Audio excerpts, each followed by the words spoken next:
When you lose your cool.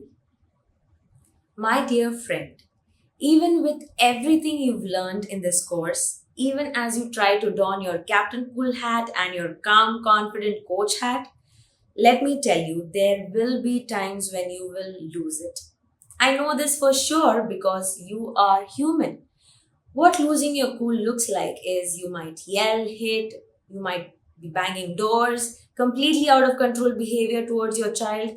And when you look back later, you realize and feel guilty for your reactions, which were so inappropriate and out of proportion.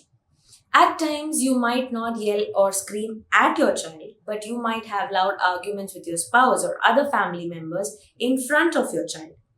In short, any sort of misbehavior from your end counts. And like I say, behavior is communication, misbehavior is a call for help.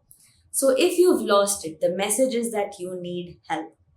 The good news is you can often help yourself by taking simple steps in the right direction. Remember the volcano from module 2?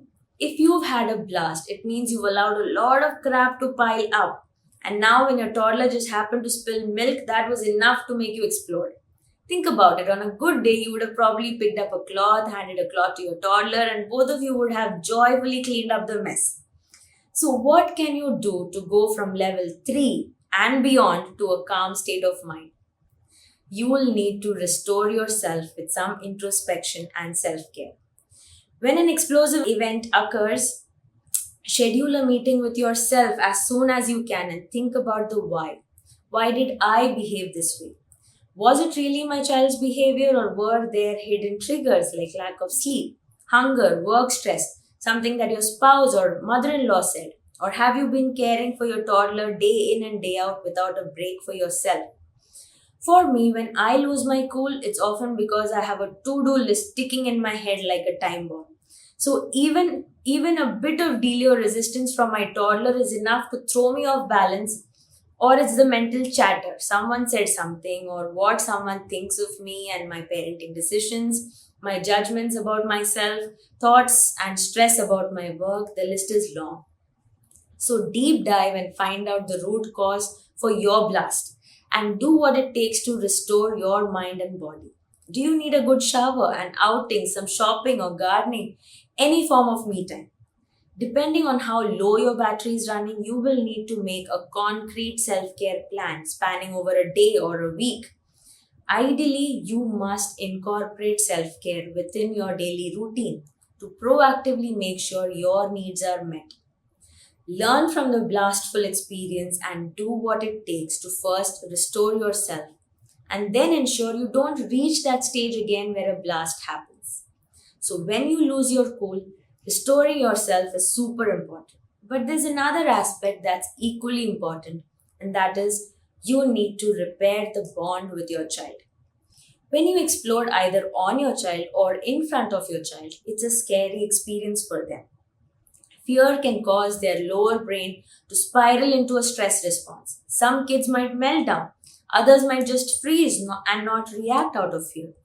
But if you don't openly address and discuss this episode with your child, the memories of this fearful incident will stay with them and will keep affecting their future behavior in unpredictable ways. So, what do I want to teach my child from this situation? That if he would have behaved properly, mommy would not have yelled? No, your explosion is your responsibility, not your child's fault.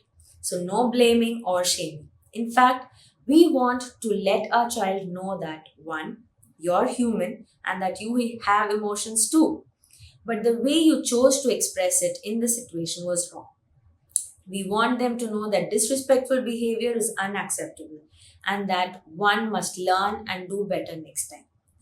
Most importantly, you want them to know that you are sorry for your behavior and that you still and always love them and that they are safe with you. How can you best teach these lessons to your child? It is by modeling it to them. If you're used to traditional fear based parenting methods, these ideas might seem like outright nonsense to you.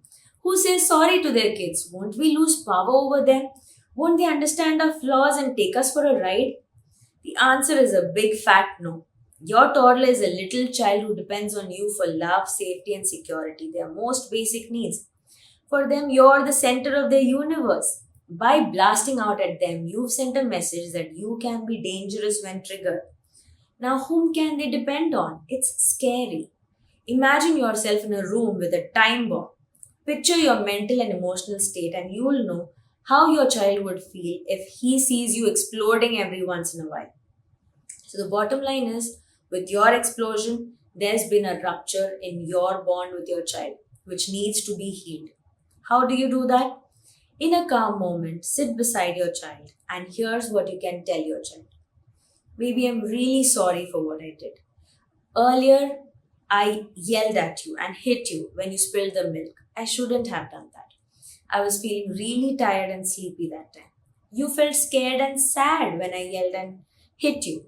I'm sorry for that, baby. I love you very much always. I'll try to do a better job next time of not yelling when I'm tired. And I'll try to take a break before I'm angry. Your child, no matter how small or big, does not have to understand every word of what you say, but they will definitely understand and internalize your intention and will soak in the warmth that comes with it. That's what is needed to heal the wounds of the blast. To dissect what we just said, we say sorry, we clearly explain what happened was not right, we talk about how we felt, we acknowledge how a toddler would have felt in that moment. We reinforce and remind them of our unconditional love, and we talk about what steps we will take to behave better next time. Do you see the amazing lessons you're modeling for your child right there? Often, after an explosion, you will be the victim of massive guilt. That guilt is good. It shows that you really love and care, but don't let that guilt pull you down and declare yourself as the worst parent ever. That's not healthy nor useful. Instead, let the guilt help you explore what caused the misbehavior and then take steps to correct that. Learn from the experience, restore yourself, repair the bond with your child, and rise up to be better than who you were yesterday. That's how we survive and thrive through parenthood.